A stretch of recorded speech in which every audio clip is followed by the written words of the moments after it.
गौरीशम्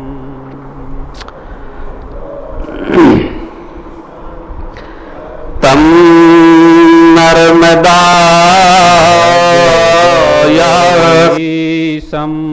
भज गौरीशम्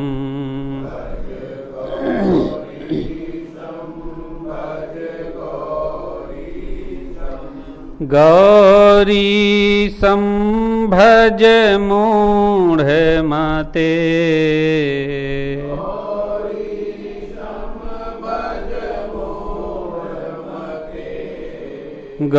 गौरीशं भज मूढ़मते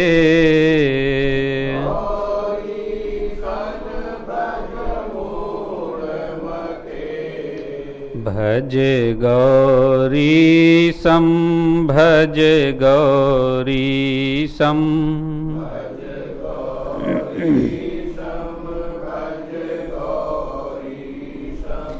गौरीशं भज मूढ़मते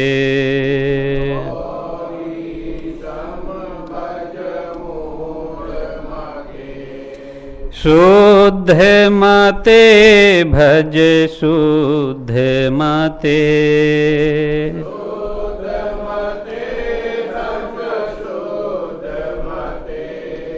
शुद्ध मते भज शुद्ध मते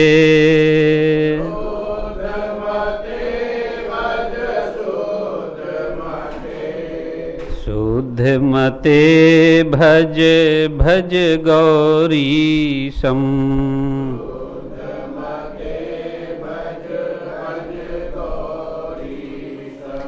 भज गौरीशं भज गौरीशं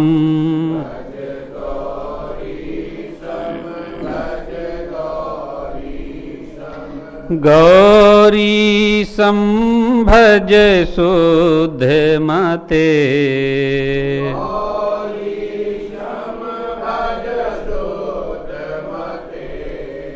गौरीशं भज शुद्ध मते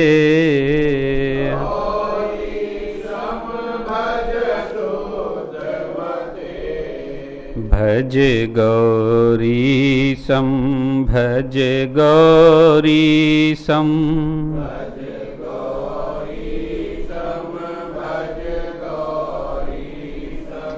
गौरीशं भज मूढ़मते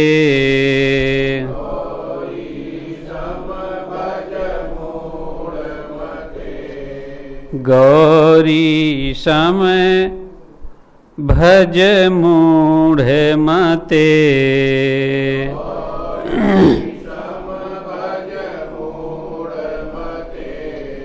भज गोविंदम भज गोविंदम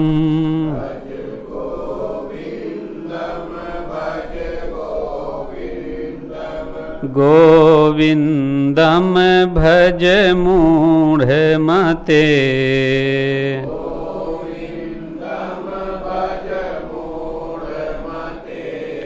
मूढ़मते भज मूढ़मते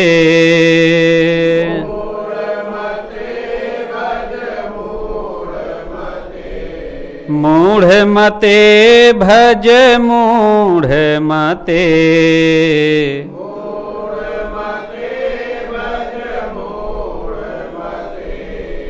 मूढ़मते भज भज गोविंदम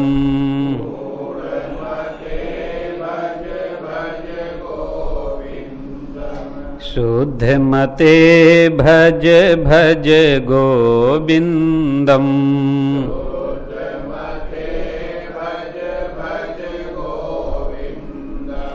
भज गौरीशं भज गौरीशं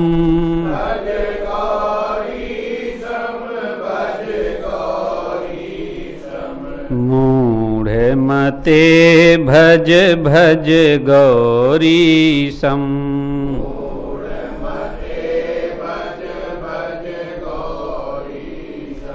शुद्धमते भज भज गौरीशम्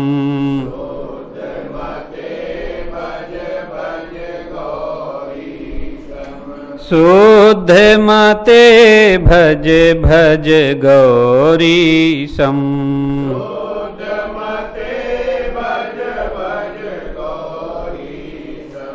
शुद्धमते भज भज गौरीशम्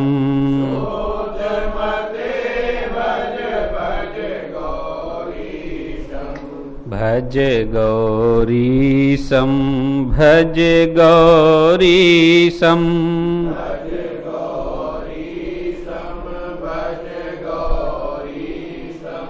शुद्धमते भज भज गौरीशम्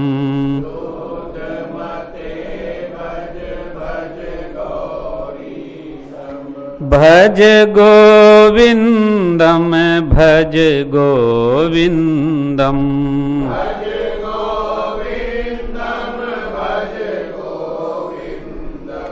शुद्धमते भज भज गोविन्दम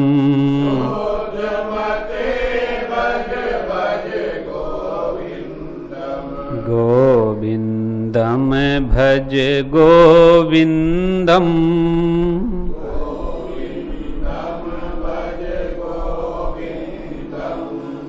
मूढ़मते भज भज गोविन्दम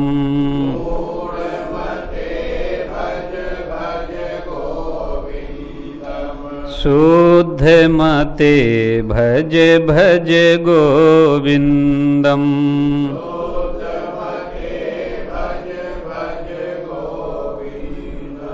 मूढ़मते भज भज गौरीशम्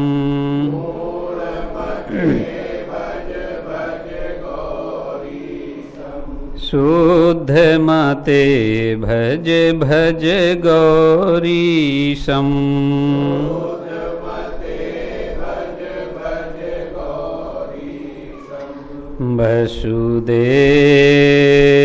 वसुदेव सुतं देवं कंसचाणूरमर्दनम्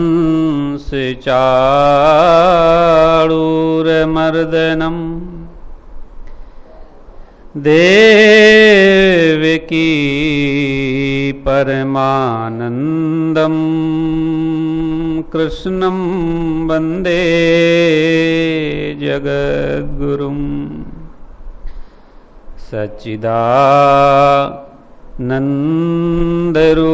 सच्चिदानन्दरूपाय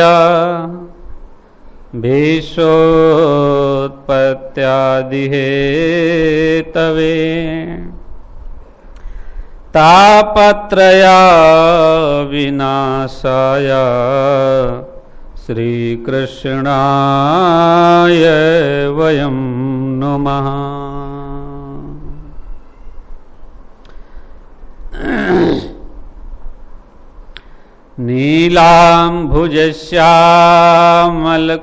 नीलाम्भुजश्यामलकोमलाङ्गं सीतासमारोपितवामभागम् पाणौ महासायकचारुचापं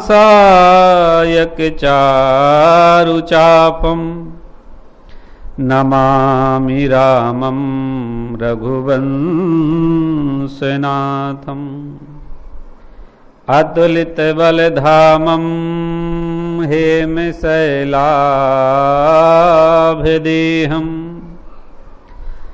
धनुजवनकृशानुं ज्ञानिनामाग्रगण्यम् सकलगुणनिधानं वानराणामधीशम्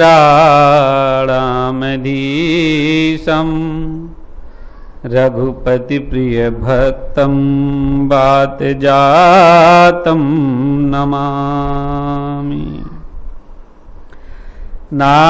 नारायणं नमस्कृत्य नरं चैव नरोत्तमं देवीं सरस्वतीं व्यासं ततो जयमुदीरये। भीष्म द्रोण तथा जयद्रथ जला गांधार नीलोत्पला सल्लग्राह कृपेण वहिनी कर्णेन बेलाकुला अश्वत्थाम विकर्ण घोर मकरा दुर्योधना वर्तनी सौतीर्णा खलु पांडवैरण नदी कैवर्त कहा केशवा सौतीर्णा खलु पांडवैरण नदी कैवर्त कहा केशवा यम प्रव्रजन्त मनुपेतमपेत कृत्यम द्वैपायनो बिरह कातरया जुहावा पुत्रेति तन्मयतया तरवोभिनेन्दो तम सर्वभूत हृदयं मुनिमान तोष्मि नारायण समारंभां शंकराचार्य मध्यमाम् अस्मदाचार्य पर्यन्तां वन्दे गुरु परम्परा।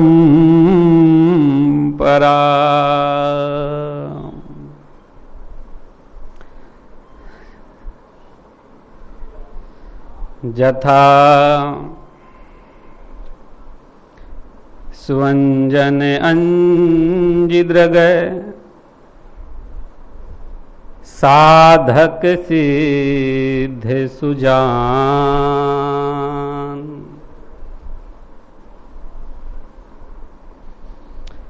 जथा सुअंजनी अंजिद्रग साधक सिद्ध सुजान कौतुक देखत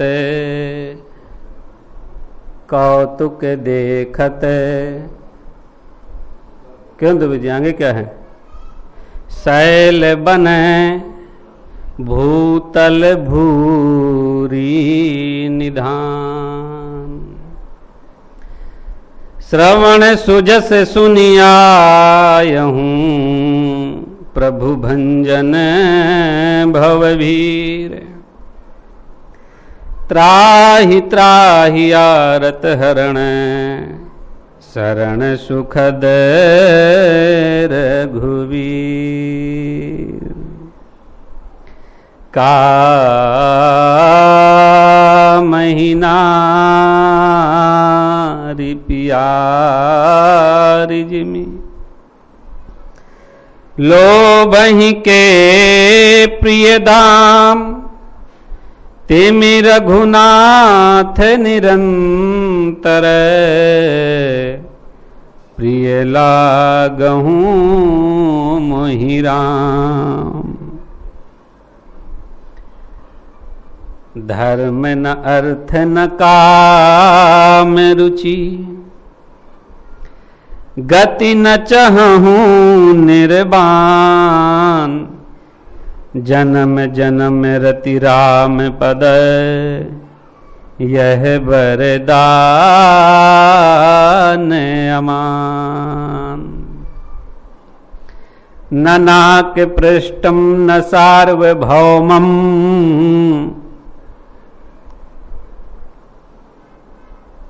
गोस्वामी तुलसीदास जी कहते हैं जन्म जन्म रति राम पद गति न चाहूं निर्वाण। व्यास जी ने कहा न नाक पृष्ठम न सार्वभौमम न पारमेष्ठम न रसाधिपत्यम न योग सिद्धिर पुनर्भवम वा वांछन्ति यत् पादरजः प्रपन्ना वांछन्ति यत् पादरजः प्रपन्ना। बोलिए श्रीमद् भगवत गीता की, भगवान श्री कृष्ण की, भगवान वेद व्यास की, हनुमान जी महाराज की, गंगा भागीरथी की, गुरुदेव भगवान की, धर्म की अधर्म का प्राणियों में विश्व का गौ हत्या गौ माता की सब संतन की सब भक्तन की जय जय श्री राधे श्याम। आज मंगलाचरण में थोड़ा समय अधिक लिया गया, पर चिंता न करो, श्लोक पूरे कर देंगे। समय ज्यादा होगा तो विस्तार कम कर दिया जाएगा, पर संख्या पूरी आज लेके जाएंगे। नवरात्रि का पावन पर्व चल रहा है, सब लोग व्रत हैं।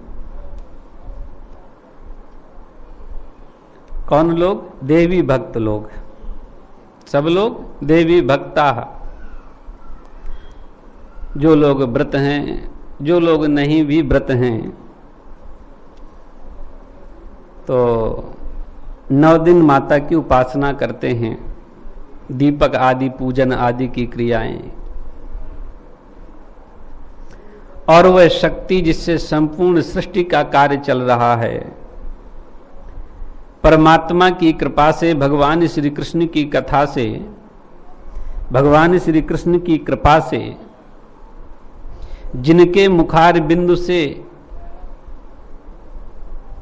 निकला हुआ जो ग्रंथ है, ब्रह्म विद्या है, उपनिषद है, इन्हीं भगवान परमेश्वर जगत के ईश्वर सबके पालन करने वाले करुणा वरुणालय भगवान की ही कृपा से वह शक्ति इस जगत में पूज्य है। भगवान श्री कृष्ण का जब अवतार हुआ उस काल में श्री शक्ति के द्वारा कार्य सिद्धि कराया गया और कहा गया, देवी इस जगत में तुम्हें अनेकों प्रकार से यह भक्त साल में 4 बार, 2 बार प्रकट और 2 बार गुप्त, 4 नवरात्रि होती हैं साल में, 9 नामों से और अनंत नामों से तुम्हारी उपासना करेंगे। तुम प्रसन्न होकर इस कार्य की सिद्धि करो। तो श्री के द्वारा भगवान के उस कार्य को सिद्ध किया गया, संघर्षण क्रिया की गई और भगवान ने आशीर्वाद दिया। तो वह शक्ति आज हम सब लोगों के मध्य में पूजित है, भक्तजन पूजन करते हैं। और प्रवीण जी ने पहले ही माता का स्तवन सुना दिया है, बड़ा सुंदर स्तवन था। अगर इसी स्तवन पर चर्चा करें तो आगे की कथा छूट जाए, इसलिए स्मरण मात्र करते हुए हम आगे के प्रसंग में चलेंगे। आज द्वितीय दिवस है।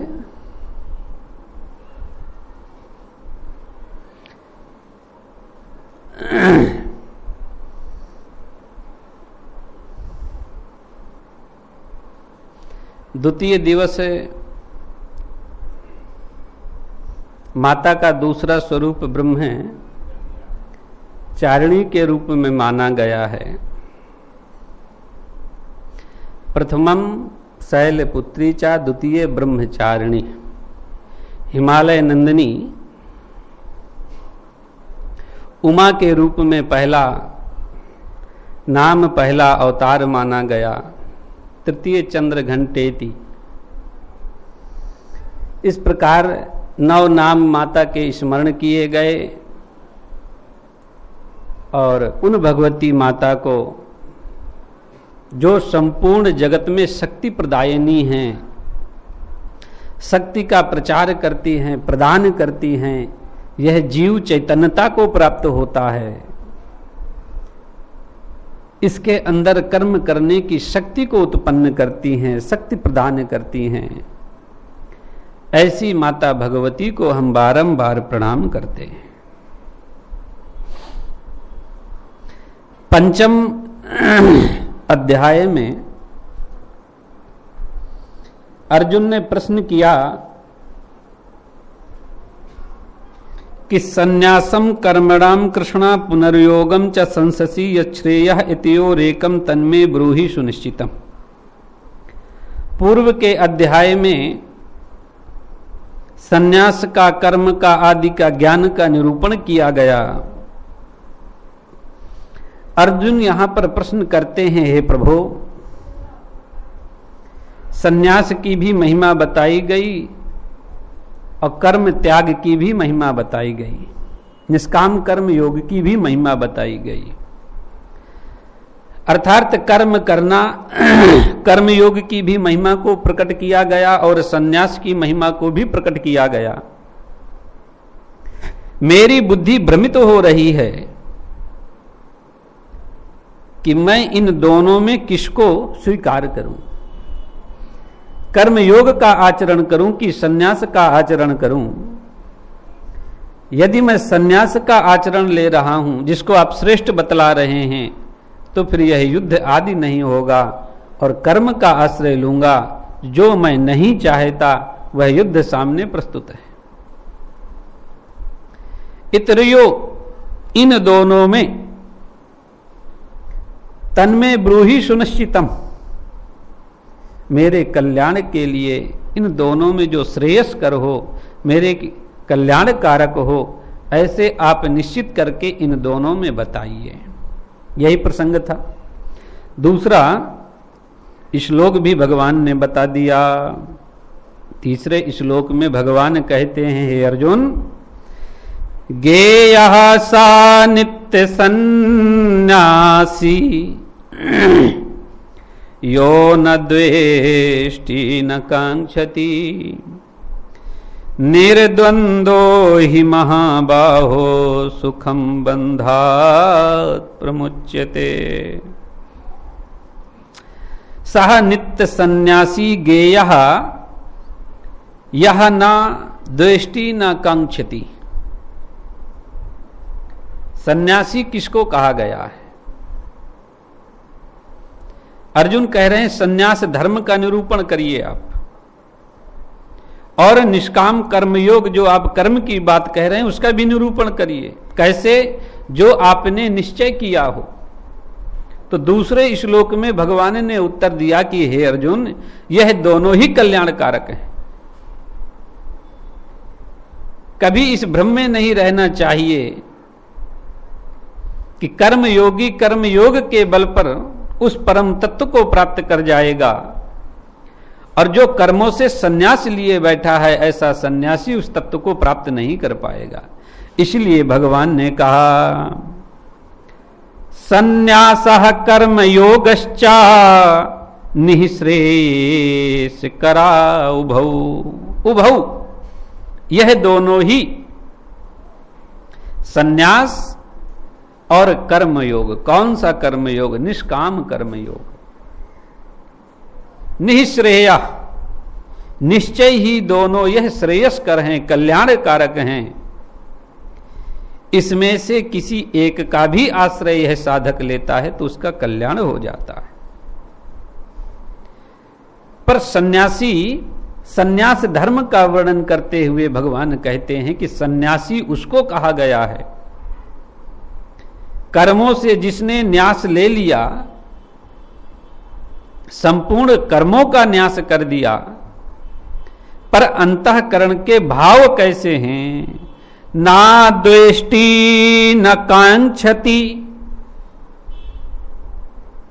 निर्द्वंदो महाबाहो। हे महाबाहो, हे अर्जुन, जो द्वंद्वों से परे है,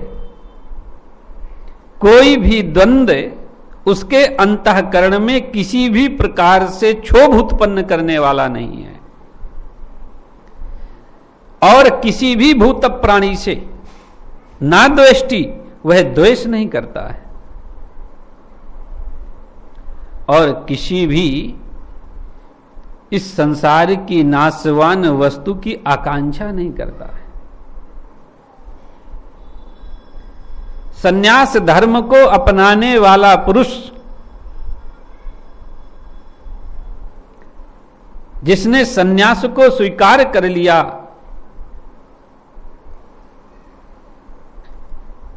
और वह इस संसार के नाशवान भोग पदार्थों को चाहे,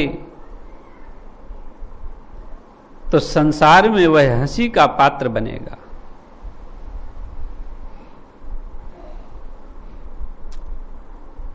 श्रीमद् भागवत में पद्म पुराणोक्त महात्म्य में नारद जी महाराज जब भ्रमण करते हुए चत्वारिशो मलाह सनत सनंदन सनत सनत कुमार के पास जब पहुंचे,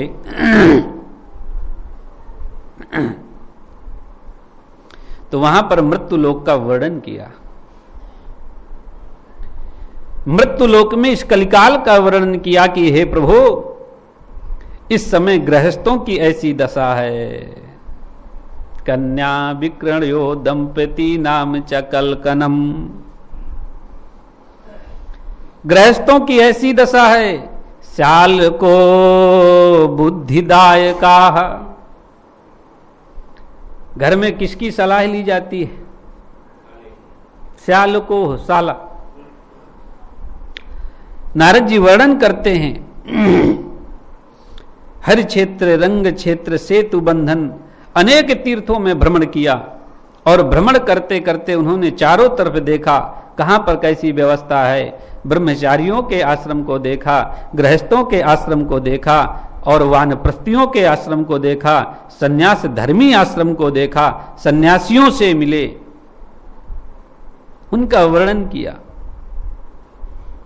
सन्यासी परिग्रहा, उन्होंने कहा महाराज आज के सन्यासी परिग्रही हो गए हैं, संग्रह करने वाले हो गए हैं।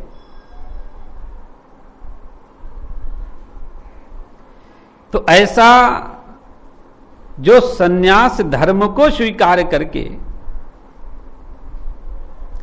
उन विषयों को चाहे, भोगों को चाहे, वस्तु को चाहे, कांक्षति, उसकी आकांक्षा हो, संसार के नाशवान भोग पदार्थ में उसकी इच्छा हो, ऐसा जो सन्यासी है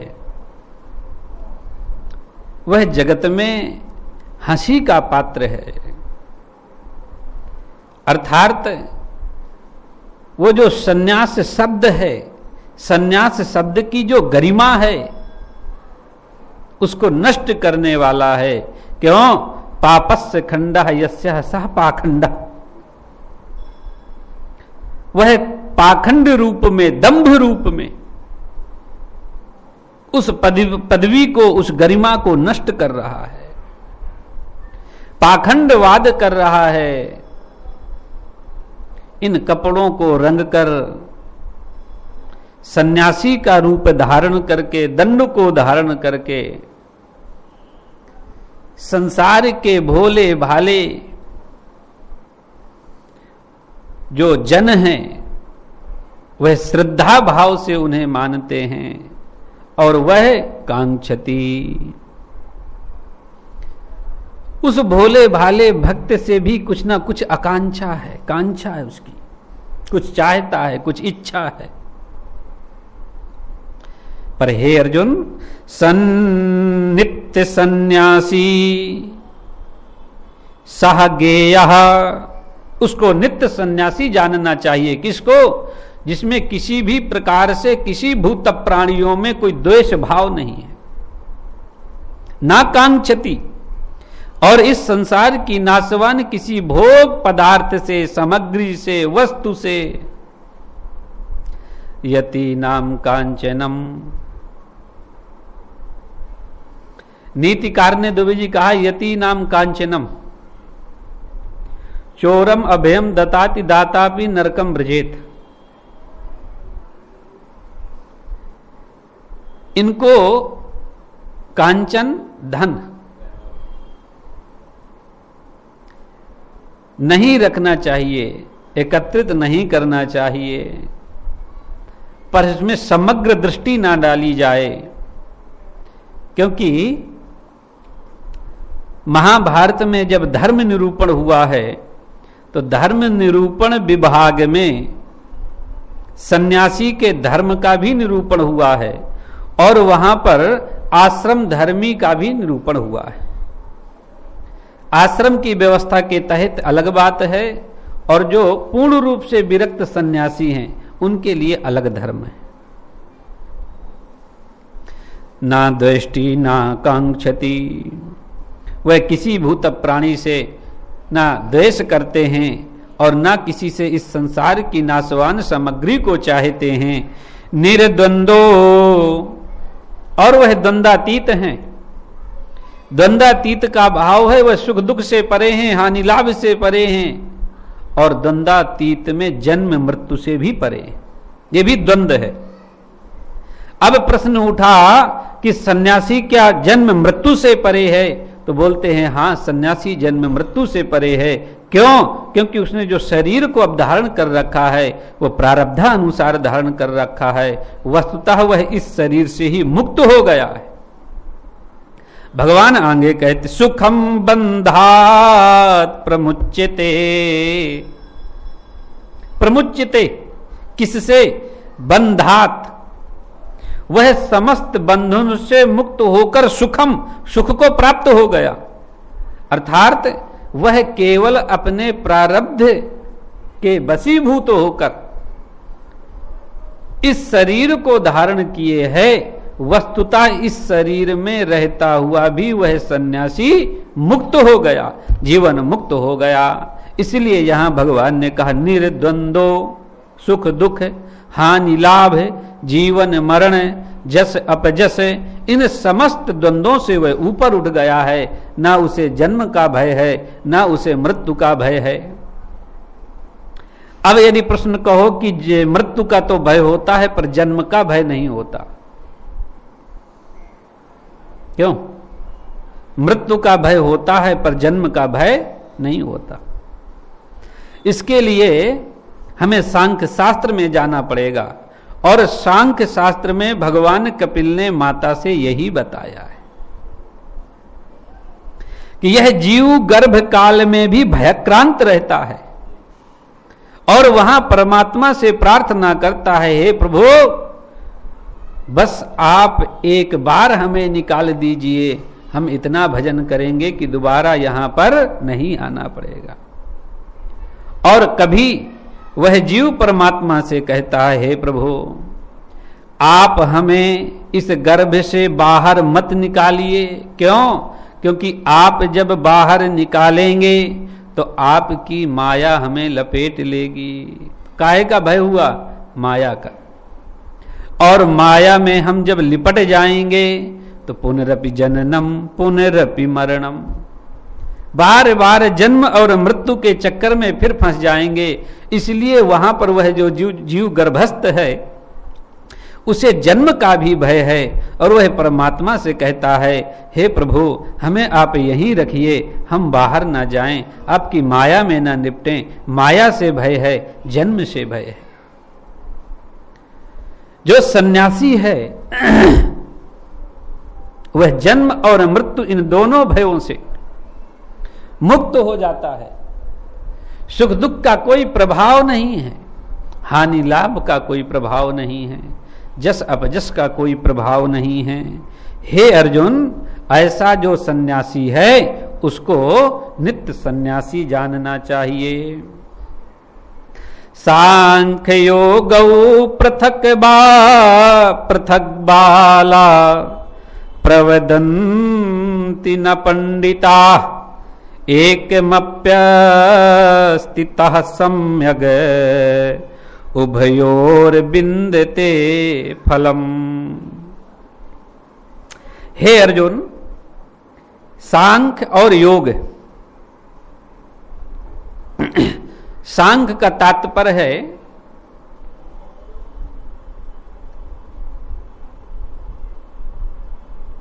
सन्यास, ज्ञान। अब कहो कि सांख्य का अर्थ ज्ञान से कैसे लिया गया या ज्ञान का अर्थ सन्यास से कैसे लिया गया। तो सांख्य माने होता है ज्ञान, सांख्य शास्त्र जिन, सांख्य माने होता है ज्ञान। और भक्ति के जो पुत्र हैं तो ज्ञान और वैराग्य हैं। पहले ज्ञान का जन्म हुआ है, बाद में वैराग्य का जन्म हुआ है। ज्ञान क्या है? यह जीव, यह मनुष्य इस संसार की सत्ता को ठीक से समझ गया, तब उसको इस संसार से वैराग्य हुआ। तो सांख्य माने ज्ञान, और ज्ञान से ही उत्पन्न होता है वैराग्य। इसलिए जो सन्यास है, वैराग्य है और योग है, कौन? कर्म योग। भगवान कहते हैं सन्यास और कर्मयोग ये दो हैं, इन्हीं का निरूपण हो रहा है। पृथक बालाः प्रवदन्ति न पंडिताः, ना पंडिताः प्रवदन्ति, पंडित लोग नहीं बोलते। सत्य असत्य विवेचनीय बुद्धि सा पंडा, जो विवेचन करने में समर्थ हो, जो धर्म अधर्म, कर्म अकर्म, कर्तव्य अकर्तव्य का ठीक से बोध कर सके, जिसके अंदर विवेक हो, जो क्षीर नीर का ठीक से पृथकीकरण कर सके, तत्व अतत्व का विभेदन कर सके, उसको पंडित बोलते हैं। ना पंडिता अर्थात जो पंडित नहीं है, मूर्ख लोग हैं, जिनकी बुद्धि मारी गई है, वह लोग बालाह, बालाह का तात्पर्य होता है बाल बुद्धि वाला, अर्थात अल्प बुद्धि वाला। बालक के कितनी बुद्धि? किसी छोटे बालक से जब कहा जाता है कि बेटा ये बताओ कि समुद्र कितना बड़ा, तो दोनों हाथ उठाकर बोलता है इतना बड़ा। क्या वस्तुतः वह समुद्र इतना बड़ा है? पर क्या बालक झूठ बोल रहा है? वो सत्य भी बोल रहा है, पर बाल बुद्धि, वह अपनी बुद्धि के अनुरूप उसकी लंबाई चौड़ाई को समझ रहा है। उससे पूछा जाए तुम्हारे पिताजी कितने बड़े? इतने बड़े, बोलता है। तो बालाह का तात्पर्य है अल्प बुद्धि वाला। वहां पर वह बालक असत्य नहीं बोल रहा, वह कह रहा है समुद्र इतना बड़ा है, पिताजी इतने बड़े हैं। वह असत्य भाषण नहीं कर रहा, पर उसमें बाल बुद्धि है। तो बाल बुद्धि का तात्पर्य है अल्प बुद्धि। ना प्रवदन्ति पंडिताः पृथक बालाः, बालाः अल्प बुद्धियाः। जो अल्प बुद्धि वाले लोग हैं, अर्थात कम बुद्धि के मूर्ख लोग हैं, जड़ लोग हैं, वह पृथक सांख्य को और योग को दोनों को अलग बताते हैं। इसमें एकमप्य स्थितः सम्यग् उभयो बिंदते फलम। भगवान कहते हैं हे अर्जुन, एक अपि स्थितः, सांख्य शास्त्र में या कर्म योग में किसी एक में भी साधक यदि स्थित हो जाता है तो उभयो, उन दोनों का जो फल है उसे प्राप्त हो जाता है। अर्थात सांख्य योग के द्वारा, संन्यास के द्वारा उस साधक को जिस तत्व की प्राप्ति होती है उसी तत्व की प्राप्ति कर्म योग के द्वारा हो जाती है। देखिए 6 दर्शन हैं। कितने दर्शन? 6 दर्शन हैं। 6 दर्शनों में एक मीमांसा दर्शन है, नाम सुना होगा शायद। क्यों तिवारी जी, नहीं सुने? 6 दर्शन में एक मीमांसा दर्शन है जिसको जैमिनी जी ने लिखा है। जैमिनी ऋषि मीमांसा दर्शन को लिखा, और मीमांसा दर्शन को ही कर्म दर्शन कहा गया है। अर्थात उस दर्शन में मनुष्य की कर्म को ही महत्व बताया गया है। दर्शन पद्धति से भी जो कर्म हैं उन कर्मों को कहीं न्यून रूप से नहीं देखा गया। संपूर्ण सिद्धि कर्म से ही है। यदि हम सांख्य की बात करें या हम संन्यास की बात करें, तत्व प्राप्ति की बात करें, तो उसमें मूल में कर्म जुड़ा हुआ है। बिना कर्म के किसी की प्राप्ति नहीं हो सकती। यहां पर तब प्रश्न उठा कि यदि कर्म को न लेकर केवल हम सांख्य को स्वीकार कर रहे हैं तब तत्व की प्राप्ति कैसे होगी? प्रश्न उठा। पर इसके पूर्व में भी कर्म लगा हुआ है।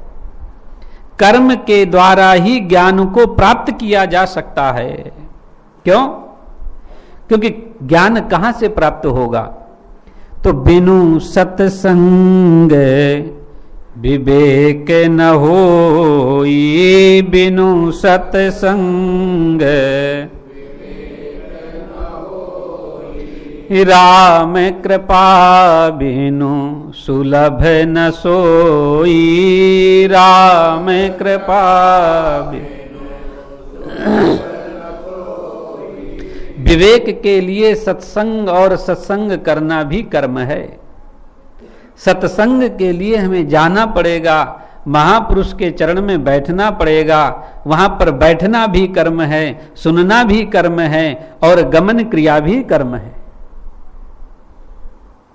यहां इस कर्म को करना पड़ेगा और कर्म से ही सत्संग के माध्यम से ज्ञान की प्राप्ति होगी। तो इसलिए भगवान ने द्वितीय अध्याय में कर्म की बड़ी विशिष्टता बताई। कर्म से ही इस जीव का उद्धार होगा। अकर्म होकर यदि यह इस संसार में रहता है तो यह बार बार इसी संसार चक्कर में आता जाता रहे। तो एकम अपि स्थितः, कर्म के बाद जब ज्ञान की प्राप्ति कर लिया और संसार से वैराग्य हो गया, अब भगवान कहते हैं इस स्थिति में आने के बाद वह संन्यास मार्ग में स्थित रहे या कर्म योग में स्थित रहे। कर्म के द्वारा सांख्य हुआ, ज्ञान हुआ, संन्यास हुआ। अब संन्यास के बाद वह संन्यास में बना रहे या निष्काम कर्म योग में बना रहे, इन दोनों में किसी एक में भी स्थित हो जाएगा तो उभय, हाँ, सांख्य शास्त्र के द्वारा जिसकी प्राप्ति होती है वही निष्काम कर्म योग के द्वारा प्राप्त होगा। अर्थात वह कभी च्युत नहीं होगा। दोनों की महत्ता है, वह सांख्य योग को धारण करे या निष्काम कर्म योग को धारण कर ले। बिंदते फलम उभयो बिंदते फलम, दोनों के फल समान हैं। अर्थात निष्काम कर्म योग के द्वारा भी वह परम तत्व को प्राप्त करेगा और सांख्य शास्त्र के द्वारा संसार के भोग पदार्थ से संन्यास धर्म से भी वह परम तत्व को प्राप्त कर लेगा। हे अर्जुन, यत सांख्यै प्राप्ते स्थानम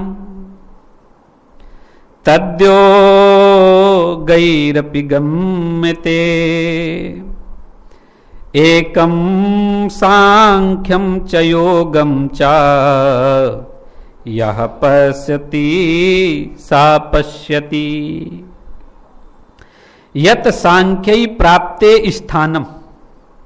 हे अर्जुन, प्राप्ते यत स्थानम प्राप्ते सांख्यै,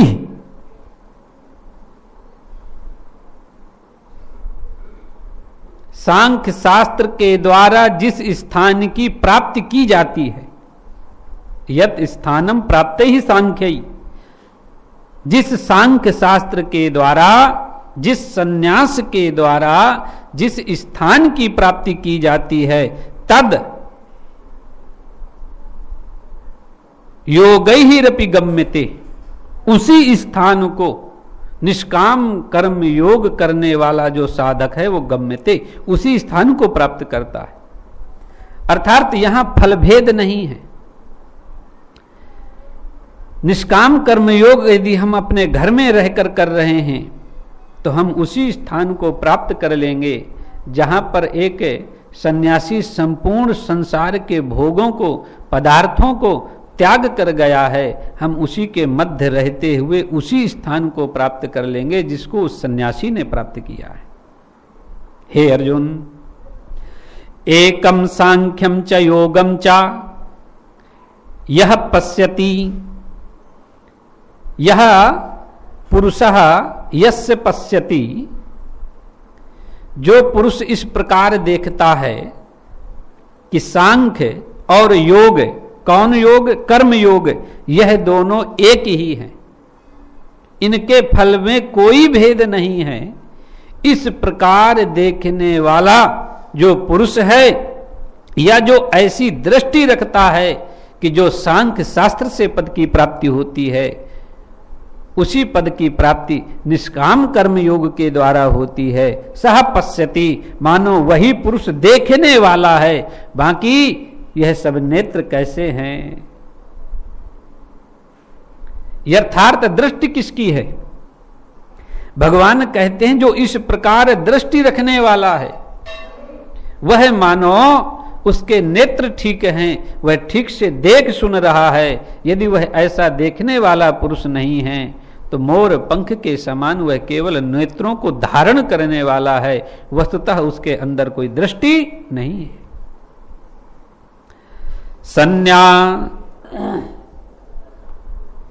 सस्तु महाबाहो दुःखमाप्तु मयोगता योगयुक्तो मुनिर्ब्रह्मा न चिरेणाधिगच्छता।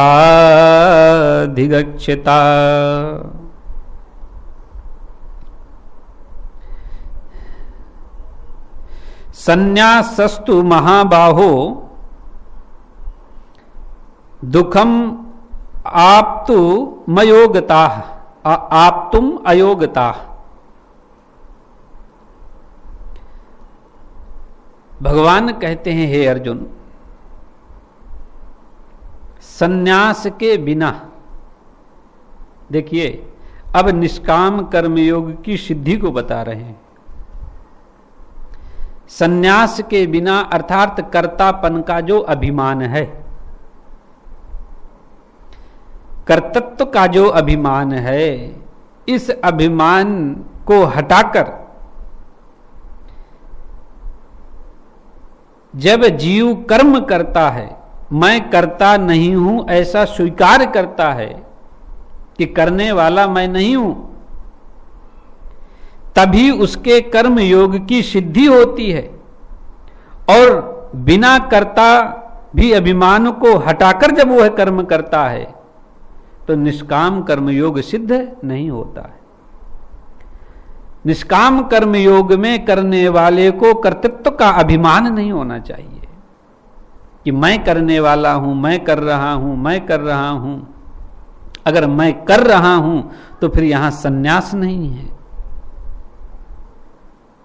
दुख आपनुयात, भगवान कहते हैं कि बिना सन्यास से ऐसे कर्म को प्राप्त करना बहुत कठिन है, दुख है, अर्थात इसको प्राप्त करना बहुत कठिन है।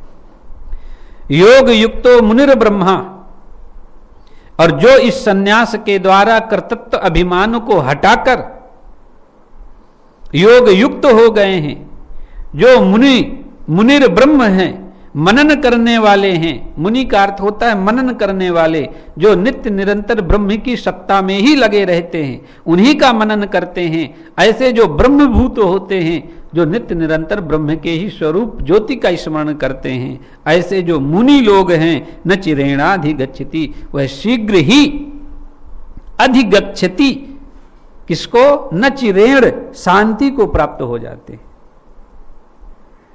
ऐसे जो योग युक्त महात्मा लोग हैं, साधक लोग हैं, वह शीघ्र ही, बहुत जल्दी ही उस शांति स्वरूप स्थान को प्राप्त कर लेते हैं। और भगवान का स्वरूप क्या है? शांताकारम, ये भगवान का स्वरूप है। अर्थात भगवत धाम को प्राप्त कर लेते हैं, भगवत तत्व को प्राप्त कर लेते हैं और वहां शांत हो जाते हैं।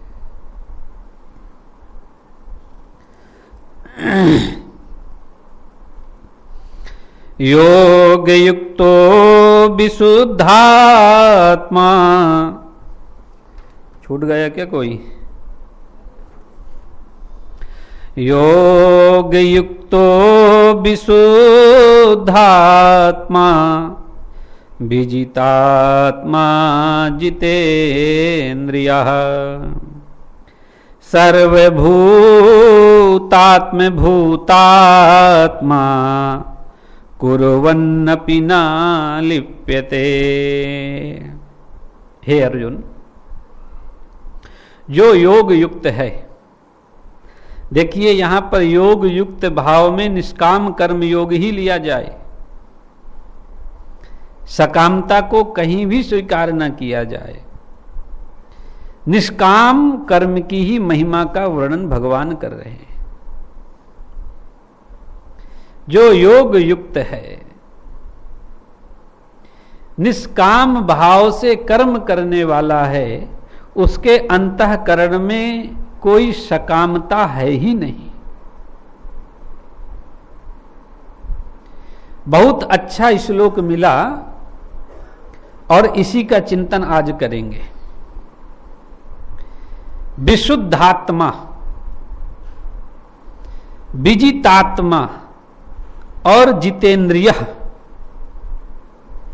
दुबे जी समझने लायक श्लोक है। यहां पर भगवान कहते हैं योग युक्तो विशुद्धात्मा, जो निष्काम कर्म योग में युक्त, न त्यक्त्वा, जिसने त्याग नहीं किया निष्काम कर्म योग का, युक्त प्रवर्त, जो प्रवर्त है, निष्काम कर्म योग में लगा हुआ है। और फिर दूसरा शब्द प्रयोग करते हैं विशुद्धात्मा। कैसा है वो? जिसका अंतःकरण पूर्ण रूप से स्वच्छ है, अंदर किसी भी प्रकार का कोई मैल नहीं है। काम क्रोध छल ईर्षा द्वेष कपट पाखंड दंभ आसक्ति ममता अहंकार, संपूर्ण दोष जिसके मिट गए हैं, उसको विशुद्धात्मा कहा गया है। और विजितात्मा, विजितात्मा का भाव इस प्रकार ले लेना कि जिसने शरीर पर विजय प्राप्त कर लिया हो। किस पर? शरीर पर। अर्थ क्या लिखा है बोलो?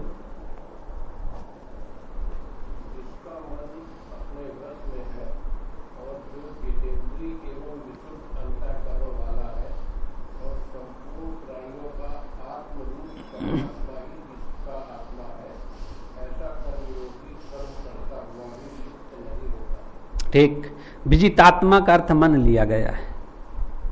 विजितात्मा का अर्थ मन है। हाँ ठीक, भाव बहुत अच्छा है। विजितात्मा, और आगे प्रयोग कर दिया है जितेंद्रिय। जितेंद्रिय भाव में भी मनग्राही हो गया। अच्छा, अब एक विचार करो कि जिसने संपूर्ण इंद्रियों पर विजय प्राप्त कर लिया, जिसने संपूर्ण इंद्रियों पर विजय प्राप्त कर लिया, उस व्यक्ति को कभी आलस होता है कि नहीं होता? प्रमाद होता है कि नहीं होता? आलस प्रमाद ये शरीर के धर्म है। आलस प्रमाद ये शरीर के धर्म हैं, और इंद्रियों के जो धर्म हैं वह शब्द स्पर्श रूप रस गंध है। इसलिए जितेंद्रिय भाव से इंद्रिय, मन सहित इंद्रिय, हम अर्थ इसका ले रहे हैं। और विजितात्मा भाव से है जिसने अपने शरीर पर विजय प्राप्त कर लिया। क्यों? क्योंकि चलो ठीक है, किसी पुरुष के द्वारा अपनी इंद्रियों पर विजय प्राप्त की गई और उस पुरुष की इंद्रियाएं कभी विषयों पर रमण नहीं करती, विषयों की ओर आकृष्ट नहीं होती। पर शरीर में यदि आलस है, शरीर में यदि प्रमाद है, तो क्या वह निष्काम कर्मयोग का ठीक से पालन कर पाएगा? नहीं कर पाएगा। तो जो शरीर का धर्म है, उसी धर्म को इंगित करते हुए भगवान ने कहा विजितात्मा, जिसने अपने शरीर को भी अपने वशीभूत कर लिया है, अर्थात जिसके अंदर किसी भी प्रकार से आलस प्रमाद नहीं बचा है। और जो जितेंद्रिय हो गया है, जिसने अपने संपूर्ण इंद्रियों पर विजय प्राप्त कर लिया है, सर्वभूतात्म भूतात्मा, सर्वभूतात्म भूतात्मा, समस्त भूत प्राणियों की आत्मा ही जिसकी आत्मा है, अर्थात सीय राम मैं सब जग जानी करहूं प्रणाम जोर जुग। समस्त भूत प्राणियों की जो आत्मा है, उसी को वह अपनी आत्मा मानने वाला है। कुर्वन नपि ना लिप्यते। कुर्वन, कुर्वन का अर्थ होता है करता हुआ भी। अपि, अपि माने भी। क्या? योग युक्तो, वह निष्काम कर्म योग करता हुआ भी ना लिप्यते, कर्मम ना लिप्यते। किसमें? कर्म में लिपायमान नहीं होता और कर्म के बंधन में लिपायमान नहीं होता है। इसका सीधा से अर्थ हो गया। अब प्रश्न उठता है कि जो विशुद्ध आत्मा है, जो जितेंद्रिय है, जो विजितात्मा है, ऐसा जो साधक है, उसको भी निष्काम कर्म योग करने की आवश्यकता क्या है? प्रश्न ये उठा। भाई, जिसने निष्काम कर्म योग का पालन कर लिया, जिसका अंतःकरण पूर्ण रूप से स्वच्छ हो गया, इंद्रियाएं वश में कर ली गई, शरीर वश में हो गया, उसे तत्व की प्राप्ति हो गई। पूर्व श्लोक में मचिरेणाधि गच्छति, पूर्व श्लोक में कहा गया कि उसने शांति को प्राप्त कर लिया। शांति क्या? उस परम सुख आनंद ब्रह्म को प्राप्त कर लिया। अब ऐसे पुरुष को भी योग युक्त होने की आवश्यकता क्यों है? अगर यहां पर कह दिया जाए कि योग युक्त का अर्थ है कि पूर्व में रहा, योग युक्त पूर्व रहा, वर्तमान योग युक्त नहीं है, तो भगवान नीचे कहते हैं कुर्वन् अपि न लिप्यते, करता हुआ भी। करता हुआ भी शब्द यह बात दर्शा रहा है कि वह वर्तमान में भी कर्म को कर रहा है। तब अब यह बात उठी कि जो विशुद्ध आत्मा है, इसको भी कर्म करने की क्या आवश्यकता है? इसका बहुत सरल उत्तर हम दे रहे हैं। गोस्वामी तुलसीदास जी ने कहा, शास्त्र सुचिंतित पुनि पुनि देखिए। इसी में पूरा रस इसका छुपा हुआ है। जैसे किसी व्यक्ति के द्वारा किसी शास्त्र का अध्ययन कर लिया गया, किसी व्यक्ति ने किसी ग्रंथ को पढ़ा, तब हमारे महापुरुषों के द्वारा ऐसा आदेश क्यों दिया जा रहा है कि पुनि पुनि देखिए, बार बार उसका अध्ययन करिए। कहने का भाव कि जैसे गेहूं है और गेहूं को पीस दिया जाए, पिष्ट बना दिया जाए, आटा बन जाएगा, और आटा को फिर पीसा जाए तो मतलब क्या है? कोई मतलब है? पिसे हुए को क्या पीसना है? पर यहां गोस्वामी तुलसीदास जी कहते हैं कि शास्त्र सुचिंतित पुनि पुनि देखिए। शास्त्र को एक बार पढ़ लिया है, तुमको याद हो गया है, ठीक है, फिर भी उस पर दृष्टि डालनी चाहिए। क्यों? यदि दृष्टि नहीं डाली जाएगी, शास्त्र को पुनः नहीं देखा जाएगा, नहीं खोला जाएगा, तो है विस्मृति अवस्था को प्राप्त हो जाएगा। उसी प्रकार यहां जो विशुद्धात्मा जिसके लिए प्रयोग किया गया, ऐसे विशुद्धात्मा भी यदि निष्काम कर्म योग का त्याग कर देंगे, कर्म में प्रवृत्त नहीं होंगे, जिस निष्काम कर्म योग से उनका अंतःकरण पवित्र हुआ है, और उसी निष्काम कर्म योग को त्याग देंगे, तो धीरे धीरे जैसे शास्त्र न पढ़ने से विस्मृति होती है शास्त्र की, उसी प्रकार अंतःकरण में वह अशुद्धियां पुनः आने लगेंगी। फिर वह शुद्ध नहीं रह जाएगा, विशुद्ध आत्मा नहीं हो सकता है, उसका अंतःकरण दूषित होने लगेगा। और यदि वह निष्काम कर्म योग का पालन करता रहेगा, तो एक बार विशुद्ध आत्मा होने के बाद पुनः वह अशुद्ध आत्मा नहीं बनेगा, वह विशुद्धात्मा ही रहेगा। इसलिए भगवान ने कहा कि विशुद्धात्मा भी निष्काम कर्म योग को करने वाले होते हैं। विजितात्मा, जिसने शरीर को ठीक से व्यवस्थित कर रखा है, आलस प्रमाद आदि जिसमें नहीं आता है, वह योग युक्त हो सकता है, निष्काम कर्म योग का पालन कर सकता है। और जितेंद्रिय, जिसने अपनी इंद्रियों को विषयों से, संपूर्ण विषयों से अच्छी प्रकार से यत कर लिया है, समेट लिया है, वही पुरुष निष्काम कर्म योग का पालन कर सकता है। यदि इंद्रियाएं उसकी समेटी नहीं गई, बस में नहीं की गई, तो वह इंद्रियाएं सहज अपने विषयों की ओर, भोगों की ओर प्रवृत्त होंगी, भगेंगी, और बार बार भगने के कारण अंतःकरण में दोष रूप इच्छा जगेगी। इसलिए निष्काम कर्म योगी को चाहिए कि वह अपनी इंद्रियों को यत कर ले, संपूर्ण विषयों से उनको हटाकर अपने बस में कर ले, और निष्कामता पूर्वक, निष्काम भाव से, समर्पण भाव से, आगे भगवान कहे आधाय शब्द का प्रयोग करेंगे कि समर्पण भाव से जो भी कर्म करता है, ठाकुर जी में समर्पित बुद्धि से कर्म करे, तो उसका जो शुद्ध अंतःकरण है, वह दोबारा उस अंतःकरण, वह निष्काम कर्म योग के द्वारा पुनः उसका अंतःकरण अशुद्धि को प्राप्त नहीं होगा।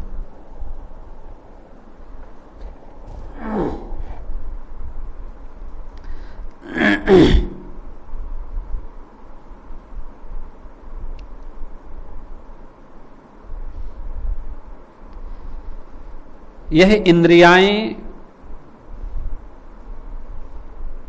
वश में करने के लिए तमाम साधनों का वर्णन किया गया है। जितासनः, जितश्वासो, जितसंगः और जितेंद्रिय। आसन आदि पद्धति से, संग आदि से, प्राणायाम से, प्रत्याहार से, यम नियम के द्वारा यदि यह साधक चाहे तो अभ्यास करते करते धीरे धीरे इन इंद्रियों को अपने बस में कर लेगा। दूसरा, कलिकाल में कहा गया कि यह व्यक्ति केवल ठाकुर जी की नित्य निरंतर कथा श्रवण करता रहे, मनन करता रहे, भगवान के नाम रूप लीला धाम में रमण करता रहे, तो इसका अंतःकरण शुद्ध हो जाएगा। इसकी इंद्रियाएं धीरे धीरे विषयों से दूर हटने लगेंगी और आकर अपने स्वरूप में स्थिर हो जाएंगी। भगवान नाम कीर्तन करे, तन्मयता के साथ कीर्तन करे, धीरे धीरे अभ्यास को बढ़ावे, बहुत काल तक धीरे धीरे चलता जाए कीर्तन में, तब भी इसकी इंद्रियाएं धीरे धीरे संसार के भोगों से, विषयों से निवृत्त हो जाएंगी और अपने आप में व्यवस्थित हो जाएंगी। यदि यह इंद्रियाएं बस में नहीं हुई तो इंद्रियाएं बड़ी विचित्र होती हैं। हमारी जो रसनेंद्रिय है, हमारी इंद्रियों में सबसे मुलायम इंद्रिय है। कौन? जीभ सबसे मुलायम इंद्रिय है।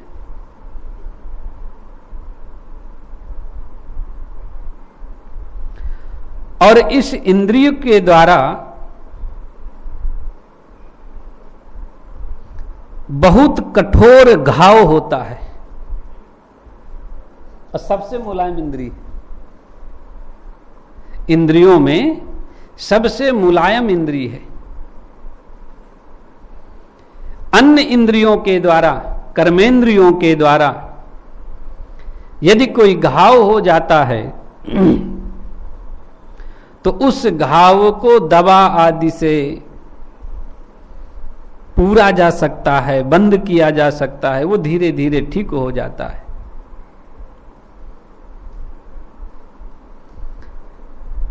पर इस मुलायम इंद्रिय से जो घाव होता है वह इतना गहरा घाव होता है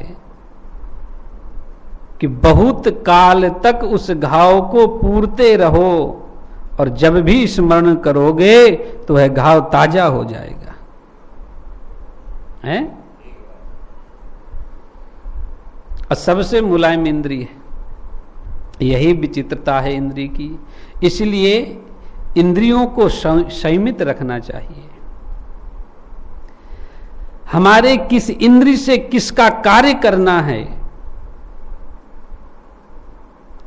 नेत्र इंद्रिय से किसका रूप देखना है, कर्ण इंद्रिय से किसका कौन सा शब्द श्रवण करना है, रसेंद्रिय से कौन सा शब्द बोलना है, यह हमें बहुत विचार कर करना चाहिए। नीतिकार ने कहा, दुबे जी, मुखम पवित्रम यदि राम नामम।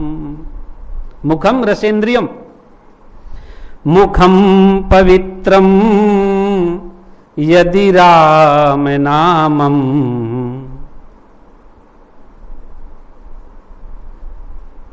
और हृदयम पवित्रम यदि ब्रह्म ज्ञानम। पादौ पवित्रम यदि तीर्थ गमनम। तभी पवित्र होंगे ये। और हस्तौ पवित्रम,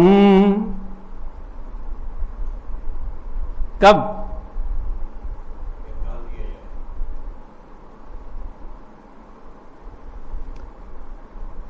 इनकी सिद्धि इसी में है। मुख से केवल भगवान का नाम, भगवान की चर्चा।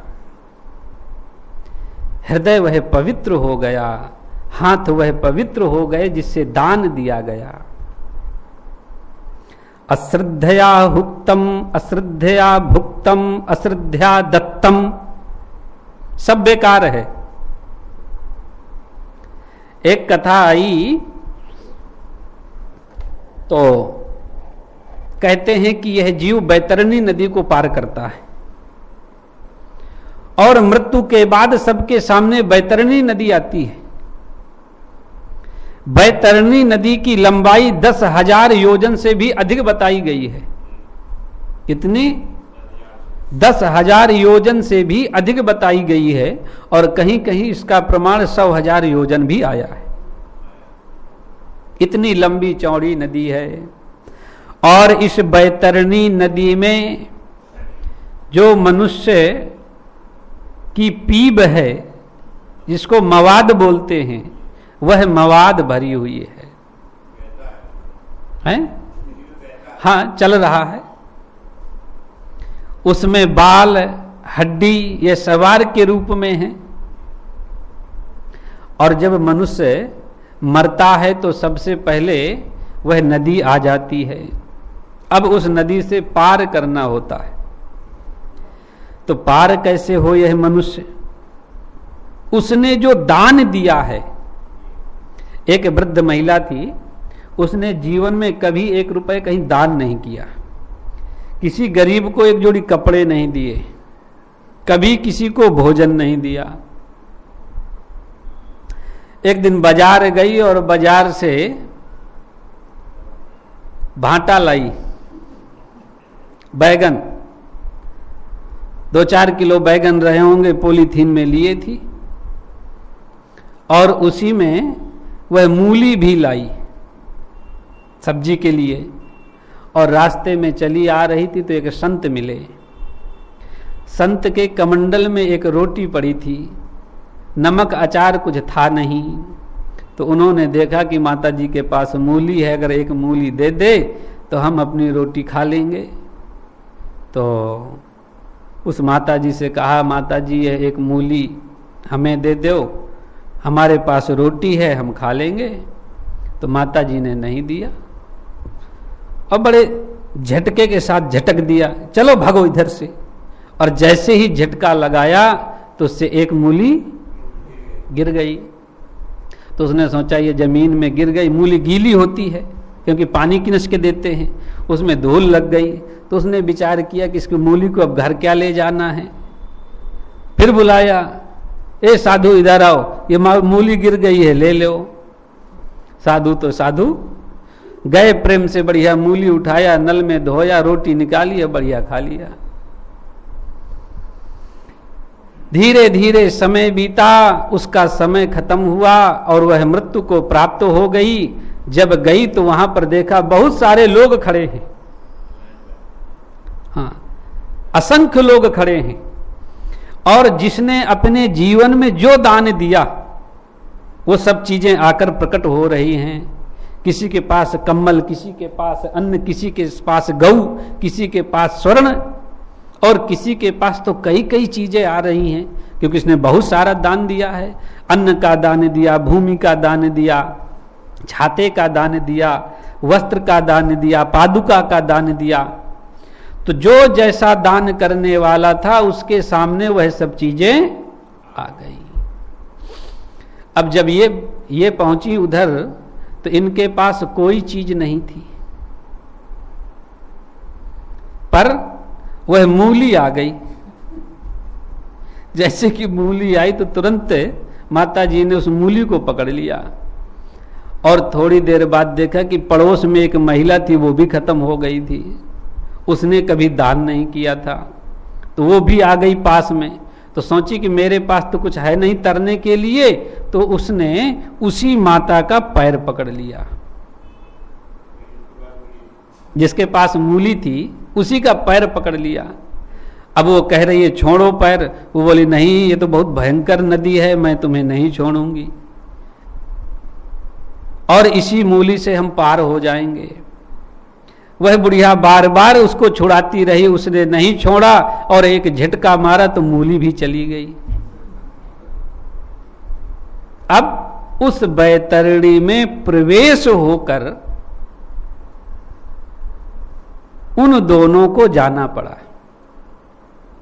और जिसकी लंबाई चौड़ाई इतनी भयंकर है कि कई वर्ष, कई हजार वर्ष उस नदी को पार करने में लगता है। तब तक का भोजन वही है, निवास वही है, वहीं खाओ, वहीं रहो, वहीं पियो, सब कुछ वहीं करो। और जिन लोगों ने दान किया था उनके पास बढ़िया सुंदर वस्तुएं थी, उन्हीं वस्तुओं के माध्यम से वह बैतरणी को, इसलिए श्रद्धया दानम दीयते। दान कैसे देना चाहिए? श्रद्धा से।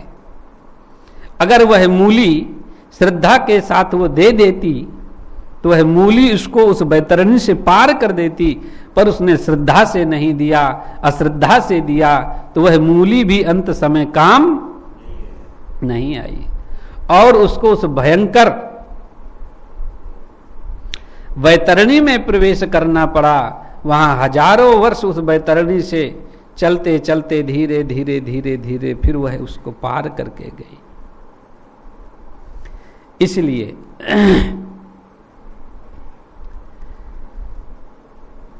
मुखम पवित्रम यदि राम नामम, हृदयम पवित्रम यदि ब्रह्म ज्ञानम, पादौ पवित्रम यदि तीर्थ गमनम,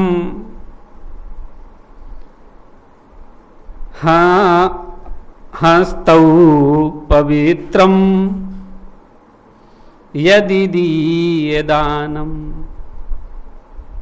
हाथ वो पवित्र हो जाते हैं, अर्थात कर्मेंद्रियाओं की सिद्धता इसी में है कि निष्काम भाव से वह कर्म करें और ऐसे कर्म को करें। अगर मुख से राम नाम नहीं निकल रहा, भगवान की कथा नहीं निकल रही, केवल संसारिक के और ऐसे वाक्य निकल रहे हैं जो दूसरे को केवल पीड़ा देने के लिए ही हैं, तो ऐसे जीव को जो भगवान की कथा नहीं श्रवण करते, भगवान की कथा नहीं कहते, तो भुवि भार रूपा, वह इस मृत्यु लोक में केवल भारत स्वरूपा हैं, वह इस पृथ्वी के भार बोझ बने हुए हैं। इस पृथ्वी के बोझ मत बनो। यदि इस मृत्यु लोक में आए हो तो केवल भगवान का भजन करो, वाणी से ऐसे वाक्य ना बोलो जिसका घाव कभी भरा ना जाए, क्योंकि वाणी कभी ऐसे शब्दों को बोलती है, जिह्वा से ऐसे शब्द निकलते हैं कि फिर वह कभी भर नहीं पाते। अच्छा दुबे जी, एक बात और, कोई कोई ऐसे भी होते हैं कि उनके प्रति कितने भी कठोर वाक्य कहे जाएं, पर उनके अंतःकरण में कोई असर ही नहीं होता। ऐसे लोगों को क्या बोलते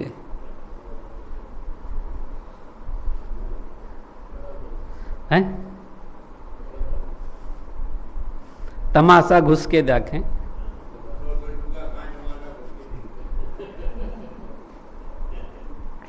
तो ऐसे लोगों को असर नहीं होता, वह लोग सहज सुन लेते हैं, झरिया देते हैं, ठीक। पर ऐसे लोग कुछ भी होते हैं, फिर भी हमको किसी के प्रति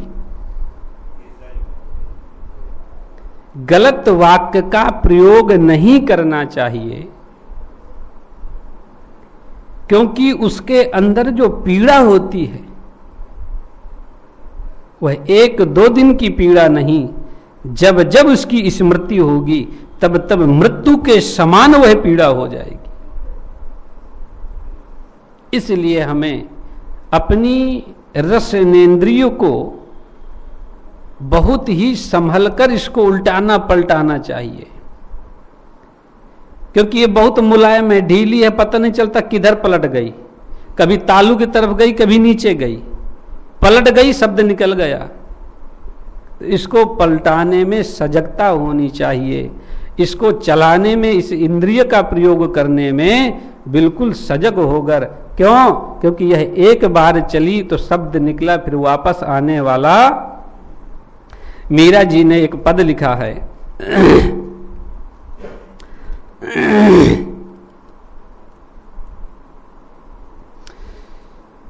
हेरी मैं तो प्रेम दीवानी, हेरी मैं तो प्रेम दीवानी, मेरो दर्द न जाने कोई, हेरी मैं तो प्रेम दीवानी। घायल की गति घायल जाने, घायल की गति घायल जाने, जो कोई घायल हो, घायल की गति घायल जा। जौहर की गति जौहरी जाने, जौहर की गति जौहरी जाने, की जिन जौहर होय, हेरी मैं तो प्रेम दीवानी, मेरो दर्द न जाने कोय।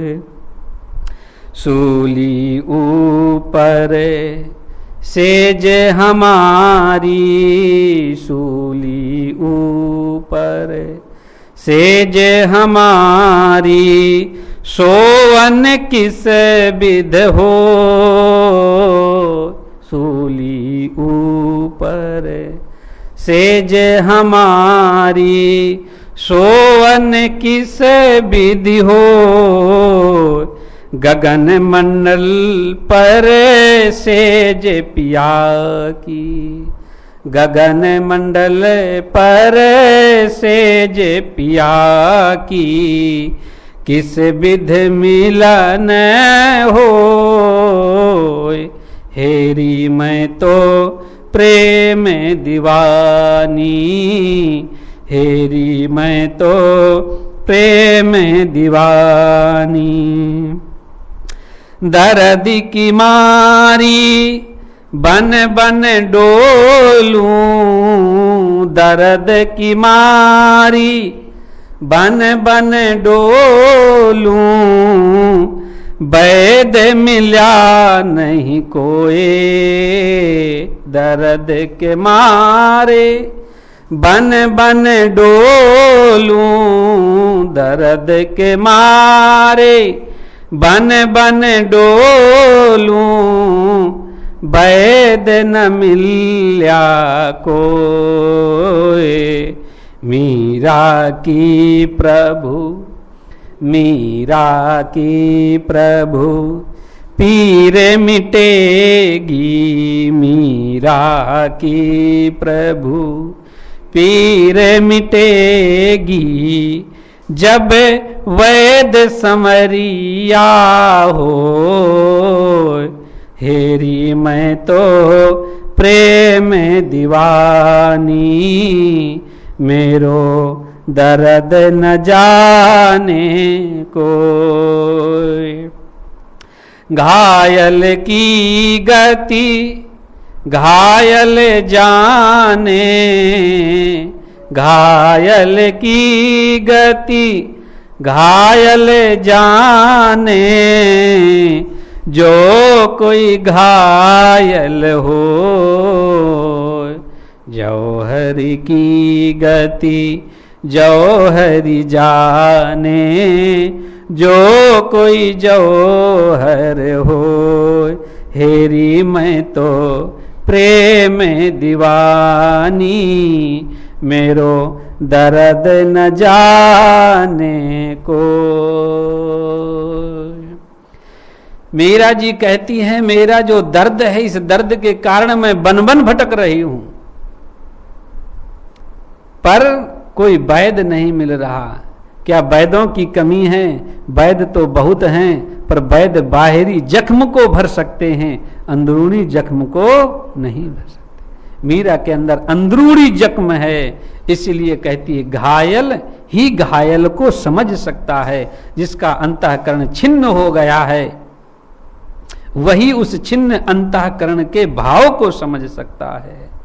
इसलिए अपनी इंद्रियों को, वह कर्मेंद्रिय हो या ज्ञानेंद्रिय हो, इन समस्त इंद्रियों को बहुत सोच समझकर ही प्रयोग करना चाहिए। हमें क्या शब्द बोलना है, क्या शब्द नहीं बोलना, हमें क्या देखना है, क्या नहीं देखना, क्या सुनना है, क्या नहीं सुनना, क्या करना है, क्या नहीं करना, यह सोच कर ही करना चाहिए। नैव किंचित करोमिति युक्तो मन्यते तत्त्ववित् पश्यन् शृण्वन् स्पर्शन् जिघ्रन् नस्नन् गच्छन् स्वपश्वन् प्रलपन् विसृज्यन् ग्रहणन् नुंसन् नुस्मिंसन् निमिंसन् इंद्रियाणि इंद्रियार्थेषु वर्तन्ते इति धारयत। भगवान कहते हैं, हे अर्जुन,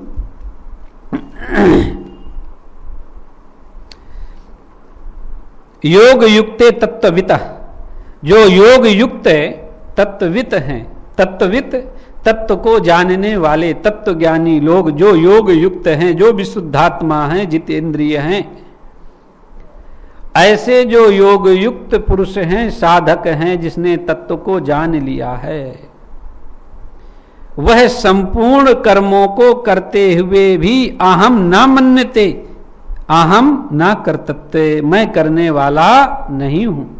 कौन कौन से कर्म? पश्यन, शृण्वन,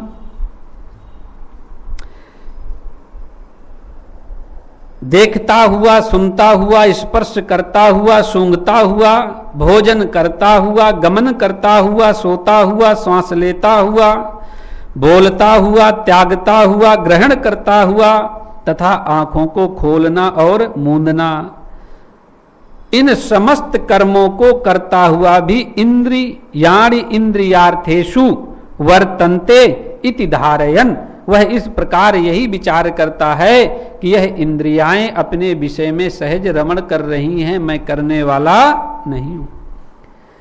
कर्मेंद्रिय अपना कर्म कर रही है, ज्ञानेंद्रिय अपना कर्म कर रही हैं, नेत्र देख रहे हैं, कर्ण सुन रहे हैं, घ्राण सूंघ रहा है, यह इंद्रियाएं अपने विषयों में वर्त रही हैं। वस्तुतः ना मैं देखने वाला हूं, ना मैं सुनने वाला हूं, ना बोलने वाला हूं, ना खाने वाला हूं, ना सोचने वाला हूं, ना मल आदि का त्याग करने वाला हूं, ना मैं इन पलकों को गिराना झपकाने वाला हूं, अर्थात किसी भी कर्म को मैं करने वाला नहीं हूं। इति धारयन्, ऐसी उनके अंदर धारणा होती है। ब्रह्मण्याधाय कर्माणि संगम त्यक्त्वा करोति यः लिप्यते न सा पापेन पद्मपत्रमिवाम्भसा। ब्रह्मण आदाय, ठाकुर जी में ही संपूर्ण कर्मों को आदाय समर्पित करके, समर्पण भाव से, कि मैं अपने लिए कोई भी कर्म नहीं कर रहा हूं, जो भी कर्म कर रहा हूं परमात्मा में समर्पण है, अर्पण है। संगम त्यक्ति करोति यह, जो कर्म के आसक्ति को त्याग कर इस प्रकार कर्म करने वाला है कि मैं अपने लिए कोई भी कर्म नहीं कर रहा हूं, जो भी कर्म है वह परमात्मा में समर्पण भाव है, परमात्मा के लिए कर रहा हूं, ऐसे भाव से जो कर्म करता है तो लिप्यते ना सह, सह ना लिप्यते, वह कर्म और कर्म बंधन में लिपायमान नहीं होता, पापेन, और उस कर्म के द्वारा जो पाप आदि हुआ उसमें भी लिपायमान नहीं होता, उसको पाप नहीं लगता है। कैसे? पद्म पत्र मिवाम्भसा, जैसे कमल का पत्ता जल में रहता हुआ भी जल से लिपायमान नहीं होता, उसी प्रकार जो भगवान को कर्म अर्पित करके कर्म करने वाला है वह कर्म करता हुआ भी कर्म रूप बंधन में लिपायमान नहीं होता है। श्री राम जय जय राम।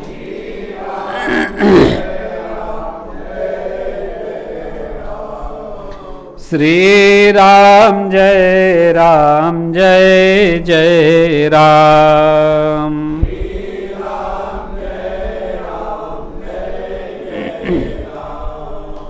श्री राम जय जय राम।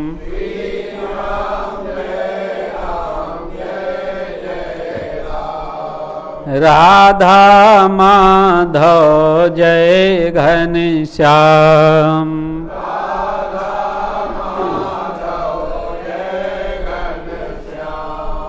कमला बिमला मिथिला राम।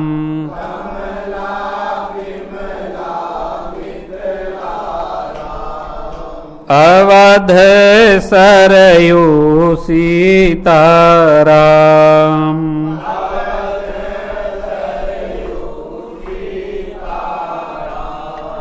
श्री राम जय जय राम।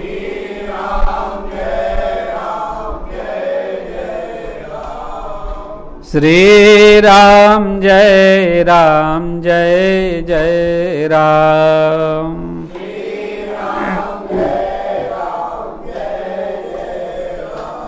बोलिए श्रीमद् भगवत गीता की, भगवान श्री कृष्ण की, हनुमान जी महाराज की, गंगा भागीरथी की, गुरुदेव भगवान की जय। जय श्री राम।